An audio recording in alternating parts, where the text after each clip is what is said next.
The Honourable Murray McCully. Speaker, I seek leave to move without notice a motion noting the 70th anniversary of the arrival of United States forces in New Zealand.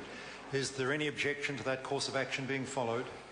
There is none. The Honourable Murray McCully. Speaker, I wish to move that this House note the 70th anniversary of the arrival of the United States forces in New Zealand in 1942, recall the gratitude of the New Zealand people at the protection provided by the United States while our own troops were engaged in the Middle East and Europe, and note the growing strength of political, security and economic cooperation between our two countries today.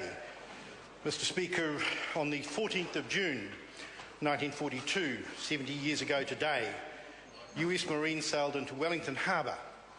5 US Army transport ships had sailed into Auckland 2 days earlier. They came to offer protection at a time when New Zealand's own forces were engaged in Europe and the Middle East, and New Zealand was wide open to invasion.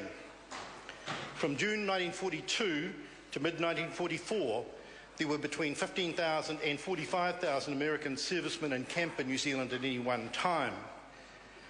This week, these events and New Zealanders' enduring gratitude to the United States will be remembered in this country. 50 US Marines and a Marine band will participate in a range of commemorative events, including a wreath-laying ceremony at the National War Memorial and a sunset ceremony at this Parliament.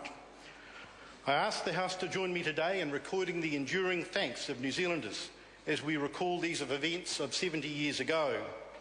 Today, New Zealand and the United States are engaged in a new chapter of economic, political and security cooperation, playing a hugely constructive role in our region and beyond. Today, we are reminded that that relationship has deep foundations in a friendship forged at a time of great danger to our country. 70 years may have passed, but New Zealanders have not forgotten. The question is that the motion be agreed to. The Honourable Phil Goff.